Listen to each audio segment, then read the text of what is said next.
ओम शांति शांति शांति ओम। मित्रों, आज मेरे हाथ में टॉलस्टॉय, जो रूस का एक बहुत बड़ा लेखक हुआ है, महान लेखक, उसकी पुस्तक लगी है। पुस्तक का नाम है प्रेम में भगवान। आइए हम देखते हैं इस पुस्तक में क्या है। लेखक समझाने का कोशिश किया है कि प्रेम में ही भगवान होता है, यानी हमारा जीवन करुणा दया प्रेम से भरा हो तो निश्चित रूप से हमारा जीवन सुखमय होगा, सफल होगा, हमें शांति प्राप्त होगी। तो लेखक बात आगे बढ़ाते हुए मैं कहानी पर ही आता हूँ। आप कृपया ध्यानपूर्वक कहानी को सुनिए और सुन करके ज़्यादा से ज़्यादा शेयर करिए, ताकि लोगों के जीवन में खुशियाँ आएँ, उनका जीवन सफल हो, शांति प्राप्त हो। निश्चित रूप से इस कहानी से बहुत से लोग प्रभावित हुए, मैं भी बहुत प्रभावित हुआ, आप लोग भी प्रभावित होंगे। तो ज़्यादा से ज़्यादा शेयर करिए, सब्सक्राइब करिए, लाइक करिए। कहानी में लेखक लिखता है कि मार्टिन नाम का एक मोची, उसके कई बच्चे पैदा होते हैं। दुर्भाग्य से उसके बच्चे मर जाते हैं। उसकी उम्र जब कुछ ज़्यादा हो जाती है, लगभग 50 साल का पहुंचता है, तब एक बच्चा पैदा होता है और वह बच्चा बच जाता है। दोनों पति पत्नी बड़े लाड़ प्यार से उस बच्चे का पालन पोषण करते हैं, देखभाल करते हैं। लेकिन दुर्भाग्य से जब बच्चा 14 साल का होता है और मार्टिन की उम्र लगभग 64-65 साल की होती है, वह बच्चा मर जाता है। इस घटना को, इस दारुण घटना को उसकी पत्नी सहन नहीं कर पाती और वह भी बीमार होकर के मर जाती है। मार्टिन बड़ा दुखी होता है। वह भी सोचने लगता है कि अब मुझे जीने से क्या लाभ है। भगवान करे कि मेरा भी देहांत हो जाए, मेरे भी सदगति हो जाए। मोची का कार्य करता है बड़े अनमने मन से, किसी प्रकार से बस किसी तरह से पेट भर जाए, इतना ही वह काम करता है और सदैव इसी बात की चिंता रहती, किसी तरह से मेरा प्राणांत हो जाए, इस संसार से मैं विदा हो जाऊं, ताकि दुख से मुक्ति मिल जाए। मेरे मित्रों, एक दिन उसकी दुकान पर कोई सज्जन आते हैं। बातचीत से देखते हैं कि मार्टिन बड़ा दुखी प्रतीत होता है। उसके दुख को देख करके बड़ी दया आती है और उसको एक पुस्तक देते हैं। पुस्तक देते कहते हैं, मार्टिन तुम इसको बड़ी श्रद्धा से पढ़ना, परमात्मा चाहेगा तो तुम्हारा सुख जो है वापस आएगा।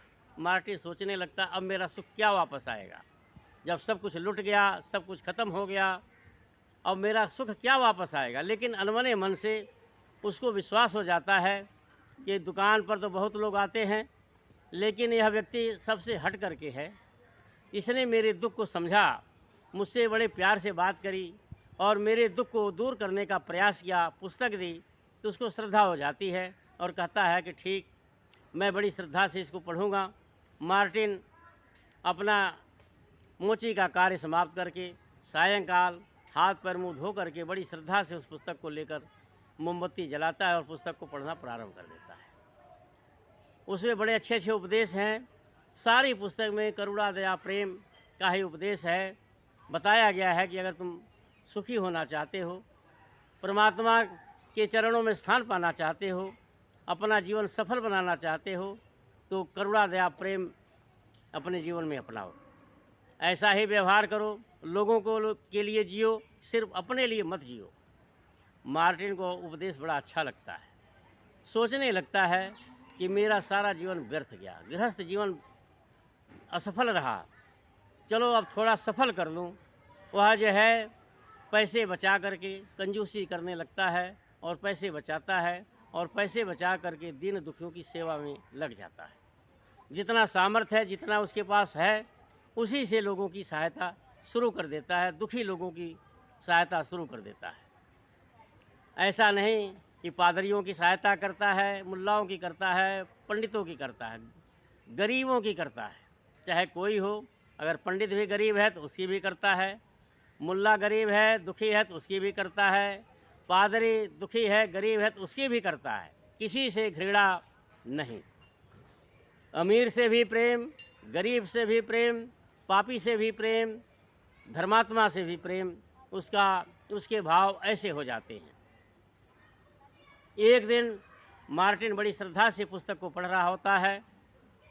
पढ़ते पढ़ते उसको झपकी आती है। झपकी में एक स्वप्न देखता है कि परमात्मा कह रहा है, मार्टिन मैं आऊँगा, तुम मेरा स्वागत करना।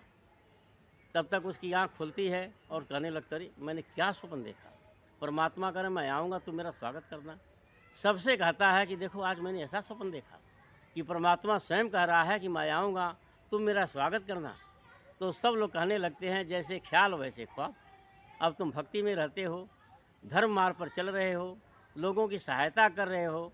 अब इससे जैसे तुम्हारे ख्याल हैं, जैसे तुम्हारा रहन सहन है, उसी प्रकार की तुमने स्वप्न देखा।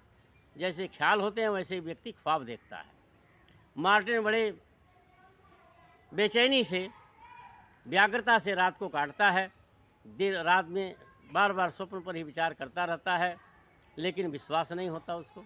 अगले दिन नहा धो करके दुकान पर बैठता है, मोची का कार्य शुरू करता है, लेकिन विचार उसके ख्याल जो है स्वप्न पर ही हैं कि मार्टिन मैं आऊँगा, तुम मेरा स्वागत करना। न चाहते हुए भी कहता है कि नहीं, ये तो झूठी बात है, परमात्मा कहाँ आने वाला, ये तो जो है गलत है, मैंने झूठा स्वप्न। लेकिन न चाहते हुए भी बार बार दरवाजे की तरफ देखता रहता है। बार बार कहता है तो झूठा है, फिर भी देखता रहता है। उसके अंदर कहीं न कहीं ये बात है कि हो सकता है सत्य हो। तो देखता है कि थोड़ी दूर पर एक बुजुर्ग व्यक्ति बर्फ़ को काट काट करके रास्ता बनाता है। वो देखता है कि जो बर्फ़ काट रहा बूढ़ा व्यक्ति कमज़ोर इतना है कि 5 मिनट काम करता है, बैठ जाता है, आराम करता है, फिर बैठ लग जाता है, फिर आराम करता, फिर काम शुरू कर देता है। तो इससे रहा नहीं जाता। उसके पास जाता तो देखता है कि बड़ा कमज़ोर है, अब फिर इस उम्र में काम कर रहा है। पूछता है कि क्या बात है, इस उम्र में ये बर्फ़ काटने का कार्य कर रहे हो, क्यों ऐसा कर रहे हो? तुम्हारे बच्चे? तो बताता है कि न मेरे बच्चे हैं, कोई नहीं है, अगर काम न करूं तो भोजन न मिले। मार्टिन को बड़ी दया आती है, कहता अच्छा आओ चला थोड़ा नाश्ता कर लो। अपनी दुकान में लाता है, उसको चाय बिस्कुट देता है और कुछ खाने को देता है। वह बेचारा, उसको ताजगी महसूस होती है, शांति प्राप्त होती है। उसके बातों से, उसके व्यवहार से उसको बड़ा अच्छा लगता है। वह बूढ़ा व्यक्ति प्रसन्न होकर के फिर चला जाता है और अपना कार्य में लग जाता है। मार्टिन भी अपने कार्य में लग जाता है और न चाहते हुए भी बार बार दरवाजे की तरफ देखता रहता है और कहता नहीं, ये तो झूठी बात है, फिर भी देखता रहता है। तब तक देखता है कि एक महिला जिसके गोद में बच्चा है आ रही है और वर्षा भी प्रारंभ हो जाती है। बूंदें पड़ रही हैं। महिला बड़े तेज़ी से भागते हुए इसकी दुकान के पास आती है ताकि वर्षा से बच जाऊं। मार्टिन देखता है कि ये जो दीवार के साथ खड़ी है लेकिन भीग जाएगी। बड़े प्यार से कहता है कि बेटी अंदर आ जाओ, नहीं तो भीग जाओगी, बच्चा भी भीग जाएगा, बीमार पड़ जाओगी। वो महिला बच्चे को लेकर अंदर आती है। मार्टिन देखता है कि दोनों बड़े कमज़ोर हैं। मार्टिन पूछता है कौन हो, कहाँ से आई, ये बच्चा इतना कमज़ोर क्यों है, अब तुम भी कमज़ोर लग रही हो। तो वह बताती है कि मेरा पति सेना में नौकर था, वह जो है उसका देहांत हो गया।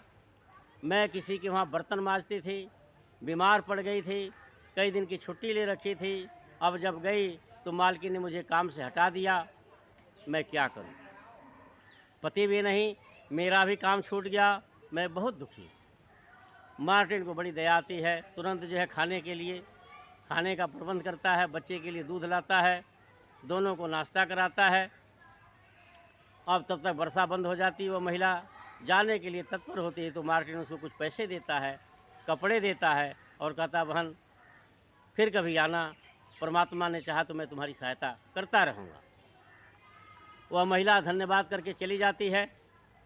वह भी विचार करने लगे कैसा विचित्र आदमी है, स्वयं गरीब है, इसके भी पास कोई नहीं, परिवार अकेला है, फिर भी लोगों की कितनी सहायता करता है और प्रसन्न है। तब तक फिर उसके बाद मार्टिन अपने कार्य में लग जाता है। न चाहते हुए बार बार दरवाजे की तरफ देखता रहता है और स्वप्न पर विचार करता रहता है और भी कहता रहता है, ये तो झूठी बात है। तब तक देखता है एक बूढ़ी महिला जिसके हाथ में फल के टोकरे हैं, फल का टोकरा है, लिए हुई आ रही है और वो धीरे धीरे चल रही है। इसके दुकान के सामने आ कर के सोचती है थोड़ा आराम कर लूँ। जैसे फल का टोकरा ज़मीन पर रखती है तब तक एक नंग धड़ंग बालक, पता नहीं कहाँ किस चोर का बेटा था, भूख का मारा हुआ उसका एक फल लेकर के भागना चाहता है। जैसे वो लपकता है, महिला भी बुढ़िया भी उसको पकड़ लेती है और किचकिचा करके जो है उसका अच्छी तरह पकड़ लेती है, गालियाँ देती है, मारने के लिए हाथ उठाती है। वह जो है छुड़ा कर भागना चाहता है चोर बच्चा, लेकिन वह भाग नहीं पाता। बुढ़िया ने बहुत ज़ोर से पकड़ रखा है, चिल्लाती है, गालियाँ देती है। तब तक जो है मार्टिन बाहर आता है और कहता माई इसको छोड़ दो, जाने दो, गलती हो गई। तो बुढ़िया समझती है ये इसी का बेटा है। बुढ़िया जो है खूब गालियाँ देती है मार्टिन को। गाली देने के बाद जब रुकती है तब मार्टिन बड़े शांत भाव से कहता है माँ ये मेरा बेटा नहीं है। उसको बड़ा आश्चर्य होता हो, इसका बेटा भी नहीं, इतनी गालियाँ सुन ली, बड़े प्यार से बात कर रहा है। शर्मिंदा होती है, बालक भी बड़ा शर्मिंदा होता है। मार्टिन बालक से कहता है कि जब ऐसा तूने क्यों किया? कहा मैं बड़ा भूखा था इसीलिए चोरी किया, अब आज के बाद चोरी नहीं करूँगा। दोनों का उपदेश वो सुनता है। बुढ़िया भी समझाती है, मार्टिन भी समझाता है। वो बालक का हृदय परिवर्तित हो जाता, कहता अब मैं माफ़ी मांगता हूँ, आज के बाद जीवन में कभी ऐसा कार्य नहीं। अब बुढ़िया जाने के लिए तत्पर होती है। तब तक मार्टिन बच्चे से कहता है बेटा माँ को जो है इसके घर छोड़ाओ, इसका टोकरा इसके घर पहुँचा दो।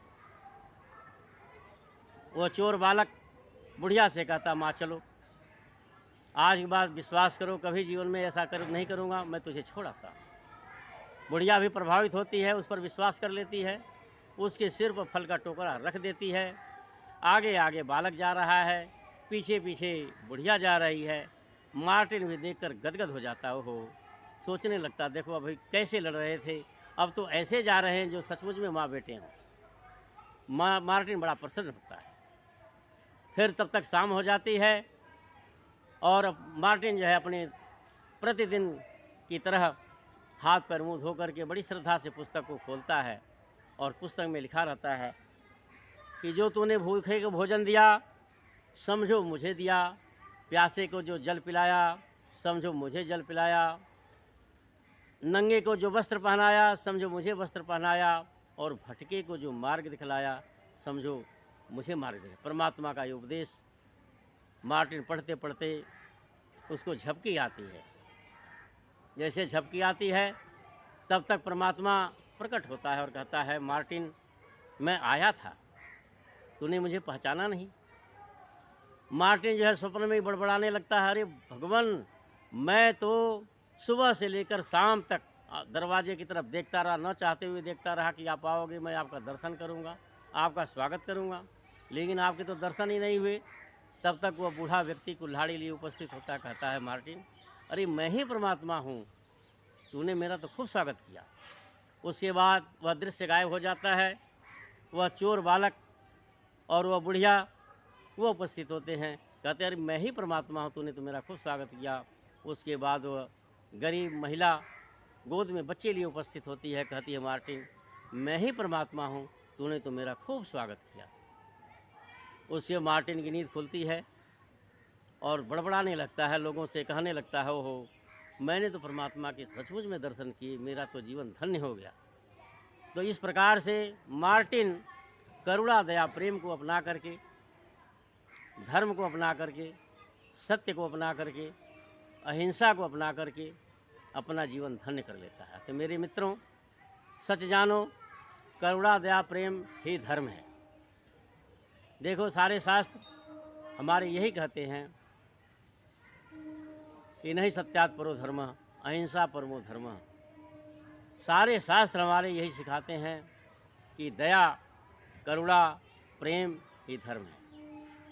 देखो महर्षि पतंजलि ने योग दर्शन लिखा है उसमें बताया है कि मन को प्रसन्न करने के उपाय बताए हैं कि मनुष्य अपने जीवन को अगर सुखी करना चाहता है, जीवन को सफल करना चाहता है, तो उसके जीवन में और मन को एकाग्र करना चाहता है, साधना करना चाहता है, तो साधना के लिए पहले मन को प्रसन्न रखे। जब मन प्रसन्न होगा तो मन एकाग्र होगा, जब मन एकाग्र होगा तो उसको मोक्ष की प्राप्ति होगी, परमात्मा के दर्शन होंगे। तो उपाय बताए हैं महर्षि पतंजलि ने और कहा है, तमाम उपाय बताए हैं कि ऐसे ऐसे करो तो तुम्हारा मन प्रसन्न होगा और मन प्रसन्न होगा तो सब कुछ सिद्ध हो जाएगा। तो एक उपाय बताया है, कहा है, मैत्री करुणा मुदित उपेक्षाणाम सुख दुख पुण्यपूर्ण विषयाणाम भावनातः चित्त प्रसादनम। महर्षि पतंजलि कहते हैं कि संसार में 4 प्रकार के लोग होते हैं, उन 4 प्रकार के लोगों के प्रति 4 प्रकार की भावना बनाओ तो तुम्हारा मन प्रसन्न होगा। चित्त प्रसादनम, तुम्हारा चित्त प्रसन्न होगा और जब चित्त प्रसन्न होगा तो तुम्हारी साधना भी सफल होगी। मैं बहुत से सज्जनों को देखता हूँ कि घंटों घंटों, आधा घंटा, 1 घंटा, 1.5 घंटा, 2 घंटा साधना में बैठते हैं, लेकिन उनका जीवन जो है रूखा होता है, नीरस होता है। कि जैसे मूर्ति, कपड़े पहनी है, श्रृंगार बहुत अच्छा है, सब कुछ है, लेकिन उसके अंदर आत्मा नहीं है। उसी प्रकार से बहुत से लोग प्रतिदिन हवन करते हैं, संध्या करते हैं, योगाभ्यास करते हैं, लेकिन हम देखते हैं उनका जीवन नीरस है। नीरस का मतलब उनके जीवन में रस नहीं है। रस क्या है? जीवन का रस क्या है? करुणा दया प्रेम। उनके अंदर करुणा दया प्रेम नहीं है, धर्म नहीं है, कर्मकांड है। नहीं तो देखो, मैं एक ऐसे आश्रम में गया, भूख लगी हुई थी, लेकिन पानी नहीं पूछा गया। तो क्या है, महंत जी ध्यान लगाते हैं, रोज़ हवन करते, ध्यान लगाते, लेकिन नीरस है, उनका जीवन नीरस है। उनके जीवन में रस नहीं, यानी रस क्या मतलब? धर्म नहीं। सब कुछ है, कर्मकांड तो है, लेकिन धर्म नहीं है। मूर्ति, चेतनता नहीं है, जड़ता है। ऐसे आप देखेंगे, तमाम उदाहरण देखेंगे, बहुत से लोगों को देखेंगे जो कर्मकांडी, अधिकतर जो कर्मकांडी होते हैं, जो कट्टर होते हैं, प्रायः जो है कट्टर व्यक्ति काटता ही है, उसके अंदर कटाकट करते हुए निरसता होती है, जड़ता होती है और व्यवहारिकता होती है, करुणा दया प्रेम का बिल्कुल अभाव होता है। ऐसे लोग क्या सफल हो, कैसे साधक बने? ऐसे तमाम ऐसे मंदिरों में जाके देखो, भूखे लोग आते हैं और पहले तो जो है उसका इंटरव्यू लिया जाता है, आधार कार्ड मांगेंगे, ये मांगेंगे, वो मांगेंगे, महाना वहाना करके ऐसे वैसे करके भगा देते हैं। गुरुकुलों में पढ़ने वाले तमाम छात्र दिल्ली की आर्य समाज मंदिरों में जाते हैं, लेकिन अच्छा व्यवहार बहुत से मंदिरों में अच्छा व्यवहार नहीं होता है। तो भागे बेचारे जाते हैं कि वहाँ भोजन मिल जाएगा। सारे यही सोचते हैं भुक्खड़ नंगे भुक्खड़ आए हुए हैं। अरे ये नहीं जानते कि लाखों करोड़ों की संपत्ति को लात मार करके ऋषि दयानंद का सत्यार्थ प्रकाश पढ़ा और उनके अंदर दीवानगी आई। ऐसा वैराग्य उत्पन्न हुआ कि लाखों करोड़ों की संपत्ति को लात मार करके और माता पिता को रोता हुआ छोड़ करके संस्कृत पढ़ने के लिए गुरुकुलों में जाते। जो प्रौढ़ बालिग छात्र, जैसे पाणिनि महाविद्यालय, रेवली, कालवा, रोजड़ में जो पढ़ने वाले छात्र होते हैं, कैसे होते, कौन होते हैं? उनको सब ये लोग मानते हैं कि ये भूखे नंगे बिहार के, झारखंड के आए हुए हैं, घर का खाने का ठिकाना नहीं, इसलिए गुरुकुल में आ गए। ये अधिकतर ऐसे मानते हैं और फिर उनके साथ जो है दुर्व्यवहार करते हैं। मेरे साथ खुद हुआ है। तो हम फिर क्या करते, हम भागे जाते गुरुद्वारा में। अपने ही आर्य समाज को छोड़ करके कहाँ जाते? गुरुद्वारा में, चांदनी चौक गुरुद्वारा में। वहाँ जो है बड़े प्यार से भोजन में, क्योंकि वहाँ धर्म है, यहाँ कर्म है, वहाँ धर्म है। यहाँ आर्य समाज मंदिर में कर्म है और गुरुद्वारा में धर्म है। तो हम तो धार्मिक जगह जाएं, तो ब्रह्मचारी वहाँ धर्म में जाते, वहाँ खाना खाते हैं।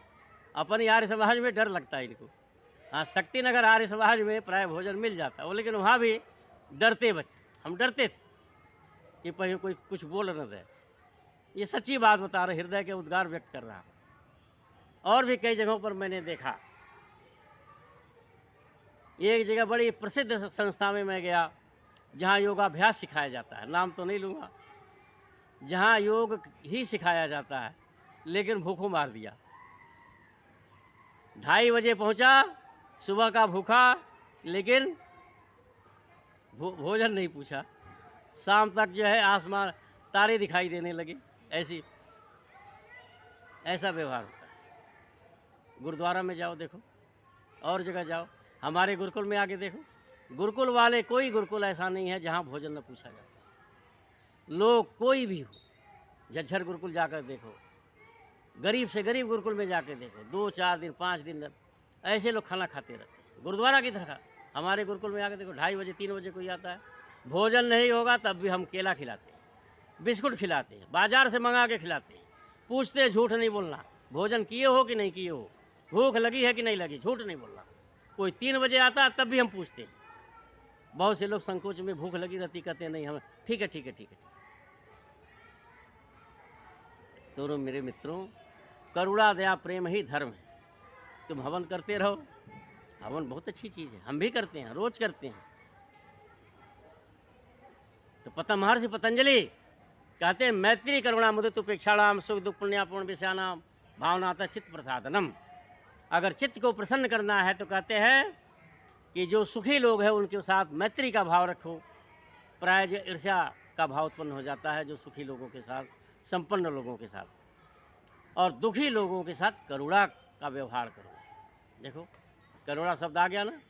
महर्षि पतंजलि कहते हैं कि दीन दुखियों के प्रति करुणा का भाव होना चाहिए,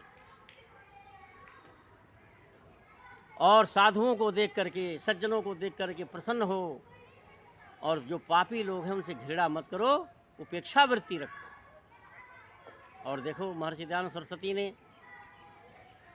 कहा है दुष्ट को दंड अवश्य मिलना चाहिए, लेकिन ये कहा है कि न्यायाधीश की तरफ से, अपनी तरफ से नहीं। सत्यार्थ प्रकाश में इसको बहुत से लोग समझते नहीं हैं। सत्यार्थ प्रकाश में महर्षि दयानंद सरस्वती लिखते हैं कि दुष्ट को दंड अवश्य मिलना चाहिए, लेकिन प्रशासन की तरफ से, क्योंकि जो न्यायाधीश होता है वह निर्लेप होकर के दंड देता है, ईर्ष्या द्वेष में आकर के दंड नहीं देता है। और लेकिन महर्षि दयानंद सरस्वती देखो, सारा जीवन ऐसा करुणा दया प्रेम का अवतार कोई होगा कि अपने घातक को क्षमा भी किया, मार्ग व्यय भी दिया और मार्ग भी बतलाया। ऐसा उदाहरण संसार में मिलता है। तो मेरे मित्रों, हमें अगर जीवन को सफल करना है, सार्थक करना है, हमारे जीवन में खुशियाँ ही खुशियाँ हो, हमारी साधना अच्छी प्रकार से हो, हमारा मन एकाग्र हो, तो हमें अपने जीवन में करुणा दया प्रेम को धारण करना चाहिए। देखिए, ये एक विदेशी लेखक टॉलस्टॉय क्या लिखता है, प्रेम में भगवान। तो निश्चित रूप से मेरे मित्रों, ये धर्म का सार मैंने बताया, धर्म का निचोड़ बताया, सारे शास्त्रों का निचोड़ है ये। करुणा दया प्रेम अपने जीवन में अपनाइए और अपना जीवन सफल बनाइए।